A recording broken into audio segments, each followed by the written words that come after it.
வாய்க்கு ருசியா உனக்கு பலகாரம் செஞ்சு கொடுக்கணும்னு ஆசைப்பட்டேன். நீ என்னடானா சாப்பிட மாட்டேன்னு சொல்ற.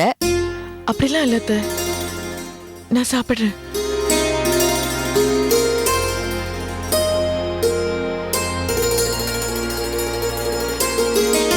நல்லா இருக்கா? நல்லா இருக்கு அத்தை. எப்படி உங்க வீட்ல சுட்ட மாதிரி இருக்கா இல்ல எனக்காக சும்மா நல்லா இருக்குன்னு சொல்றியா? இல்ல அத்தை, நிஜமாவே சொல்றேன், ரொம்ப நல்லா இருக்கு. அப்புறம் என்ன குருவி கொத்துற மாதிரி கொத்திக்கிட்டு இருக்க? நல்லா எடுத்து சாப்பிடு. போறத்த என்ன போதும், இந்தா சாப்பிடு சாப்பிடு.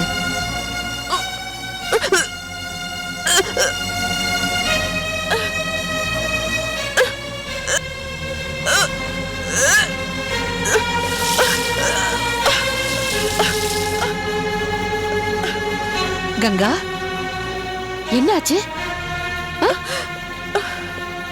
இப்படி உட்காரு. என்னாச்சு கங்கா?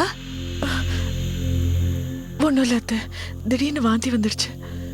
வாந்தி வந்துடுச்சா இல்ல நீயே வேணும்னு எடுத்தியா?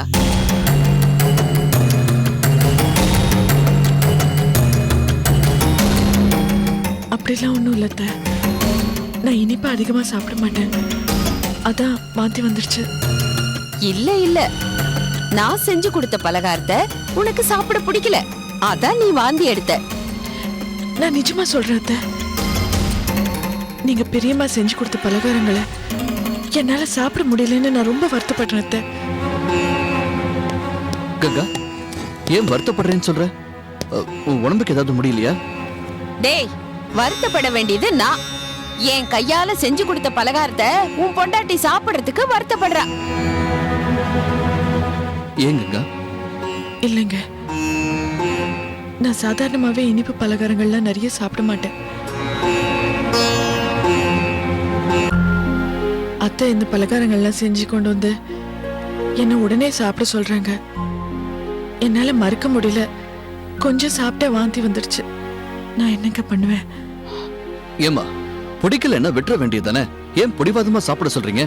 ஏண்டா, உன் பொண்டாட்டி சொல்றத நம்புறேல்ல, நான் சொல்றதையும் நம்பு. அவ வீட்ல இருந்து பலகாரம் வந்தது, அத நான் திருப்பி அனுப்பிட்டேன். அது இவளுக்கு பிடிக்கல. அதை இவ வாயால சொல்லாம நான் தெரிஞ்சுக்கணும்ல, அதுக்கு தான் இந்த வாந்தி நாடகம். கற்பகம், என்ன நாடகம்? அம்மா, நீங்க எதுக்கு பலகாரத்தை திருப்பி அனுப்புனீங்க? நான் அப்பவே உங்ககிட்ட சொல்லணும்னு நினைச்சேன், மறந்தே போயிட்டேன். சரி, அது போட்டும். இப்ப என்ன நடந்துருச்சு? எதுக்கு இந்த பிரச்சனை? அப்பா, அம்மா செஞ்சு கொடுத்த பலகாரத்தை கங்கா சாப்பிட்டுட்டு வாமிட் பண்ணிட்டா. அதனால நான் ஆசாசியா செஞ்சு கொடுத்த பலகாரத்தை சாப்பிட கூடாதுன்னு கங்கா வாந்தி எடுத்துக்கான்னு சொல்லி உங்க அம்மா குத்த சொல்லிருப்பா, அதானே? ஆமாப்பா. கற்பகம், கர்ப்பமா இருக்கிற பொண்ணு வாந்தி எடுக்கிறதுல என்ன தப்பு? நானும் ஒரு பிள்ளைய பெத்தவதான், எனக்கு தெரியாத வாந்தி எடுக்கிறத பத்தி. தெரிஞ்சு என்ன பிரயோஜனம்? அத புரிஞ்சுக்கிட்டு நடக்க தெரியலையே. இது பாரு, இதே செல்வம் உன் வயித்துல இருக்கும் போது நீ என்ன சாப்பிட்டாலும் வாந்தி எடுக்கல. எங்க அம்மா நீ ஆசைப்பட்டதெல்லாம் செஞ்சு கொடுத்து நீ சாப்பிட்டு சாப்பிட்டு வாந்தி எடுக்கல. உனக்கு ஞாபகம் இருக்கா? ஒரு நாள் நான் உனக்கு சோறு ஊட்டும் போது நீ போதும் போதும்னு சொல்ல, நான் பிடிவாதமா ஊட்டும் போது நீ தட்டிலே வாந்தி எடுக்கல.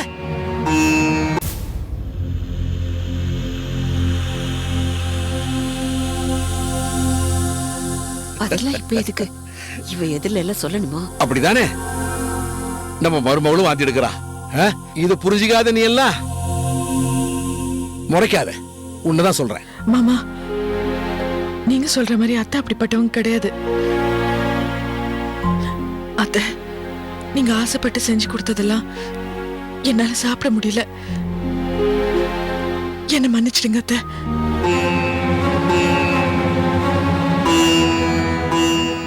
கங்கா, கற்பகம் ரொம்ப நல்லவதான். அந்த ராசம்மா தான் ஊருக்கு போன பிறகு கூட அடிக்கடி போன் பண்ணி இவன் மனசை கழிச்சிட்டு இருக்கிறான். இது பாருப்பா, நீ ஒண்ணும் கவலைப்படாத, போ போ எல்லாம் சரியாயிடும்.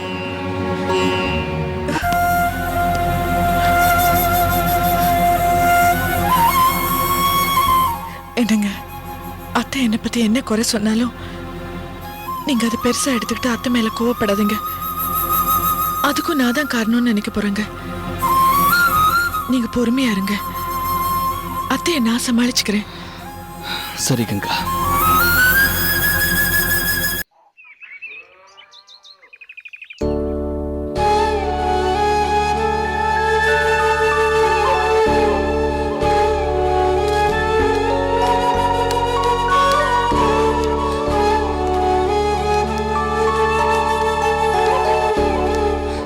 ஏண்டி ஒரு மாதிரியா இருக்க?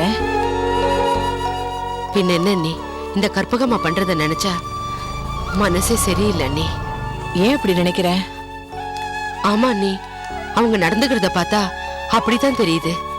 மறு வீடு அழைக்க போகும்போது கூட அவங்க சரியா முகம் கொடுத்து பேசலையாமே. கோயிலுக்கு போறேன்னு சொல்லிட்டு போயிட்டாங்களாமே. இளவஞ்சி தான் எல்லாத்தையும் சொன்னா. நான் கூட அவ சொன்னதை நம்பல. ஆனா அவங்க இப்ப நடந்துக்கிறத பார்த்தா இளவஞ்சி சொன்னது சரிதான்னு தோணுது. கலெக்டர் தம்பிக்கு ஐயா கொடுத்த சொத்து பத்திரத்தையும் உடனே திருப்பி கொடுத்துட்டாங்க. நேத்திக்கு நம்ம ஆசையா பலகாரம் கொண்டு போய் கொடுத்தோம். என்னென்னமோ காரணம் சொல்லி தட்டி கழிச்சு பேசிட்டாங்க. ஒருவேளை மன்னிப்பு கேட்காம கங்கா மருமகளா வந்துட்டாளேன்னு அந்த அம்மாவுக்கு கொஞ்சம் கோபம் இருக்கும்னு நான் நினைக்கிறேன். நீ எனக்கு என்னமோ நீ சொல்ற மாதிரி தோணல முத்தரசி. அவங்க யதார்த்தமா தான் இருக்காங்க, யதார்த்தமா தான் பேசுறாங்க. இத பாரு, சொத்து பத்திரத்தை திருப்பி கொடுத்துட்டாங்கன்னா அதையே நம்ம தப்பா எடுத்துக்கணும். யார்கிட்டையும் எதையும் எதிர்பார்த்து வாழக்கூடாதுன்னு அவங்க நினைக்கிறாங்க. அதுவும் நல்ல குணம் தானே முத்தரசி. அதையே நம்ம குறையா எடுத்துக்கணும். பலகாரம் அவங்களுக்கு ஒரு பிரச்சனையா தெரியுது. கங்கா எங்க வீட்டுக்கு மருமகளா வந்துட்டா, நாங்க இதெல்லாம் பாத்துக்க மாட்டோமா? பலகாரம் கூடவா நீங்க பண்ணிக்கிட்டு வரணும்னு உரிமையா கோச்சிக்கிட்டாங்க. நல்ல விஷயம் தானே. சுய கௌரவம் பாக்குறாங்க, இருந்துட்டு போட்டுமே. இங்க பாரு, மன்னிப்பு விஷயத்துல அவங்களுக்கு கொஞ்சம் வருத்தம் இருக்கும். ஆனா அதுக்காக அவங்க கங்காவை கோச்சிக்க மாட்டாங்க. நீ வருத்தப்படாத. கோபத்தை வெளியே காமிக்காம மனசுக்குள்ளேயே வச்சுக்கிட்டு நம்ம பொண்ணு கங்கா மேல அன்பில்லாம நடந்துக்கிட்டா பாவம். நீ கங்கா புகுந்த வீட்டை எப்படி சந்தோஷமா குடும்பம் நடத்த முடியும்? கங்கா அங்க கண் கலங்குறான்னு கேள்விப்பட்டு அந்த கற்பகத்தை இந்த முத்தரசி சும்மா விட மாட்டா. நீ இது பாரு, அப்படியெல்லாம் நம்ம பொண்ணு கண் கலங்குற மாதிரி கற்பகம்மா நடந்துக்க மாட்டாங்க. ராசமா இருந்தா ஒண்ணு கிடக்க ஒண்ணு தூண்டி விட்டுக்கிட்டே இருந்தா. இப்பதான் அவளும் போயிட்டாளே. கற்பகம்மாவுக்கு கொஞ்சம் வருத்தம் இருந்தாலும் கங்கா அதெல்லாம் சரி பண்ணிடுவா முத்தரசி. கங்காவோட அன்பு இருக்கே, அது ஒரு மந்திரம் மாதிரி. யார் மனசையும் மாத்திரும். நீங்க சொல்றது சரிதான் அண்ணி. எதுக்கும் கங்கா கிட்ட அடிக்கடி போன்ல பேசணும், இல்ல நேர்ல போயாவது பார்க்கணும். அப்பதான் என் மனசுக்கு நிம்மதியா இருக்கும் அண்ணி. இத பாரு, ஒன்னும் மனச போட்டு குழப்பிக்காத. எண்ணி 10 மாசம் ஒரு பேரனையோ பேத்தியையோ கங்கா பெத்து கொடுக்க போறா. அப்புறம் பாரு, அந்த கற்பகம்மா கோவம் எல்லாம் எப்படி சர்றன்னு போக போகுதுன்னு. நீங்க என்னதான் சொல்லுங்க அண்ணி, எனக்கு அந்த கற்பகத்து மேல கோவம் தீராது. நாம கொண்டு போன பலகாரத்தை திருப்பி கொடுத்துட்டாங்களே. மாசமா இருக்கிற கங்காவுக்கு அவங்க பலகாரம் செஞ்சு கொடுப்பாங்களா? என்னம்மா பேசுற? குடுக்காம இருந்தா மாப்பிள்ள தம்பி விட்டுருவாரா?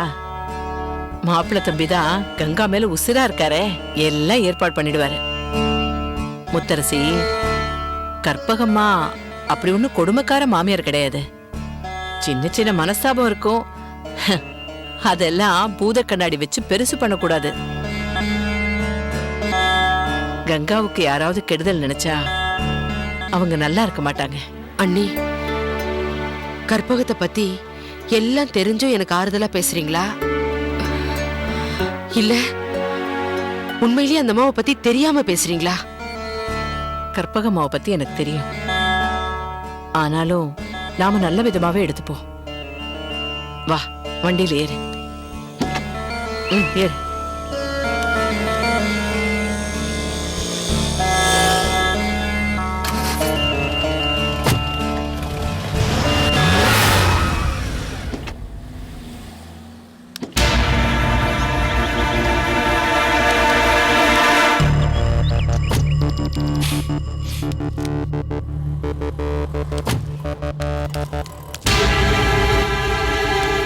மாமா நீங்க இங்க நின்னுட்டீங்க? நீங்களும் எங்க கூட வாங்க. 2 பேரும் சேர்ந்து போனா தான் கலெக்டர் கையெழுத்து போட வைக்கலாம். இல்ல மாப்ள, நான் வரக்கூடாது. அவனுக்கு என்ன பிடிக்காது மாப்ள. அந்த லஞ்ச விஷயத்துல இன்னும் அவனுக்கு நம்ம மேல இருக்கிற கோபம் தீரல மாப்ள. அது மட்டும் இல்ல மாப்ள, தண்ணிக்குள்ள காலை பிடிச்சுக்கிட்டோமே அந்த விஷயத்த அவன் இன்னும் மறக்கல. ஏற்கனவே இதுக்கு முன்னாடி இதே ஆபீஸ்க்கு வந்து அந்த கலெக்டரை உண்டு இல்லைன்னு மிரட்டிருக்கேன். அந்த கோவம் அவனுக்கு இன்னும் தனியில மாப்ள. அதுக்காக தான் வேண்டான்னு சொல்றேன். நீ மட்டும் தனியா போ, கேளு, கையெழுத்து போட்டே ஆகணும்னு சொல்லு. கையெழுத்த மட்டும் அந்த அப்ளிகேஷன்ல அவன் போட்டுட்டான், அவன் கலெக்டர் வேலைக்கே வேட்டு வைக்கலாம் மாப்ள. அடகழுத கையெழுத்தே போடலன்னு வச்சுக்க, குடும்பத்துக்குள்ள இவன் இன்னும் நம்ம மேல கோவமா இருக்கான் அப்படின்னு சொல்லி பிரச்சனையை உண்டு பண்ணலாம் மாப்ள. பாப்போம், நீ போய் கையெழுத்து போடணும்னு சொல்லு. ஓ சரி மாமா. மாப்ள, என்ன மாமா? எடுத்த உடனே கையெழுத்து போடுன்னு கேட்டுறாத. கொஞ்சம் அவன் மேல பாசம் இருக்கிற மாதிரி பாசாங்கு பண்ணு. அதுக்கப்புறம் கையெழுத்து கேளு. நான் பாத்துக்கிறேன் மாமா.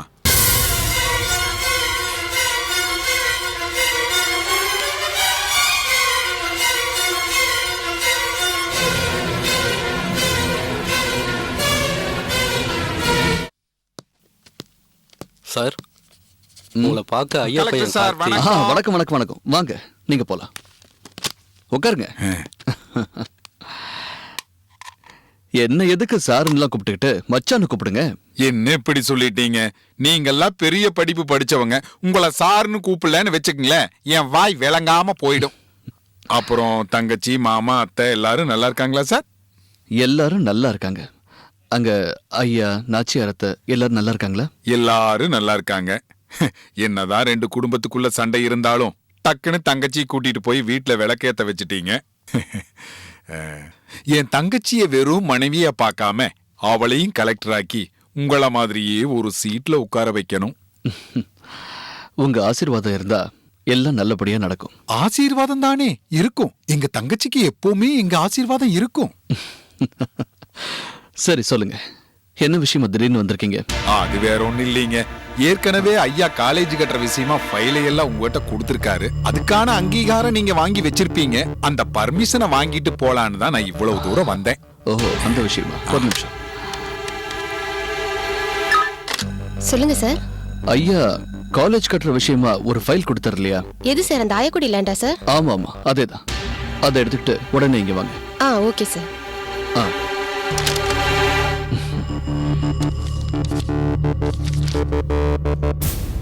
கூல்ட்ரிங்க்ஸ் ஏதாவது சாப்பிட்றீங்களா? ஐயோ வேண்டாம், தொண்டை கட்டிக்கும். நீங்க கேட்ட ஃபைல் இதானே சார்? இதா, நீங்க போலாம். Okay sir.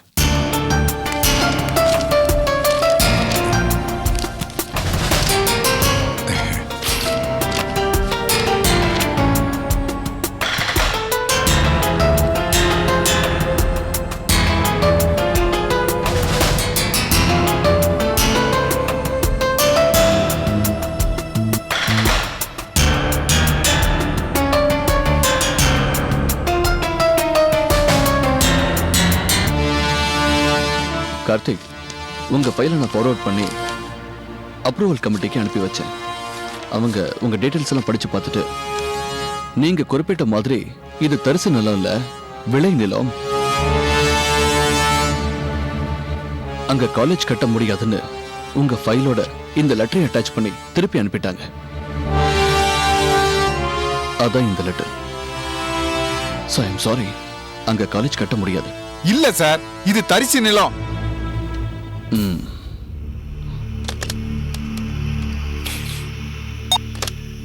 சார் சொல்லுங்க சார். ஐயா ஃபைல் ஆயக்குடி பக்கத்துல அந்த லேண்ட் இருக்கு. அங்க யார் இன்ஸ்பெக்ஷனுக்கு போனது? நான் தான் சார் போனேன்.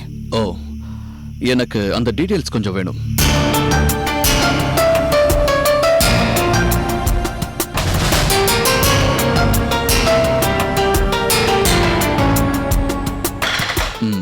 Okay okay. கார்த்திக், நான் விசாரிச்சேன். அது தரிசு நிலம் இல்லையா, விளைநிலம் தானா? இப்படின்னு தெரிஞ்சதுக்கு அப்புறம் நான் எப்படி கையெழுத்து போட முடியும்? அதனால இந்த ஃபைலை நான் உங்களுக்கு திருப்பி கொடுத்துறேன். முறையா அரசாங்க விதிகளுக்கு உட்பட்டு மறுபடியும் சப்மிட் பண்ணுங்க. என்னத்தை சப்மிட் பண்றது? எல்லாம் கரெக்டா தான் இருக்கு. பரம்பரை எங்க குடும்பம் விவசாய குடும்பம். எது தரிசு நிலம், எது விவசாய நிலம் எங்களுக்கு தெரியும். இது தரிசு நிலம் தான் சார். கார்த்திக், தேவையில்லாத வீண் ஆர்கியூமெண்ட்லாம் இங்க வேண்டாம். எதுவா இருந்தாலும் முறையா செய்யுங்க ப்ளீஸ். நீங்க போலாம். முறையாத்தானே பண்றேன் சார், முறையா பண்றேன், செய்யறேன் சார்.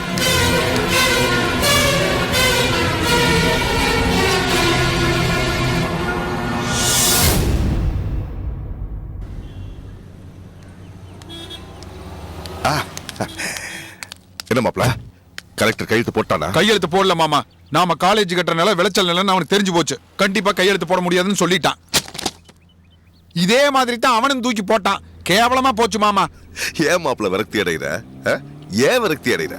அது விளைச்சல் நிலம்னு நமக்கு தெரியாதா? சும்மா வம்பிழுக்கத்தானே கலெக்டர் கிட்ட ஃபைலு பஞ்சாயத்து கையெழுத்துன்னு ஒன்ன உள்ள அனுப்புனது. இப்போ கையெழுத்து போட மாட்டேன்னு சொல்லிட்டான்ல, பெர்மிஷன் தர மாட்டேன்னு சொல்லிட்டான்ல. இதுக்கப்புறம் பாரு மாப்ள, அந்த கலெக்டரை சுத்தி சுத்தி தூக்கி அடிக்கிறேன் பாரு மாப்ள. வெளி உலகத்துக்கு தான் இந்த காலேஜ் பர்மிஷன் எல்லாம். நம்ம உள்நோக்கம் என்ன? அந்த கங்கா இந்த கலெக்டர் கூட சேர்ந்து வாழாம மறுபடியும் ஆயக்குடி குடும்பத்துக்கே திரும்பி போகணும், அதுதானே? அது மட்டும் இல்ல மாப்ள, அந்த கலெக்டர் குடும்பத்துல இந்த பிரச்சனைய பூதாகரமாக்கி எல்லார் மனசுலயும் பெரிய குழப்பத்தை உண்டு பண்ணணும் மாப்ள. அதான வேணும் நமக்கு.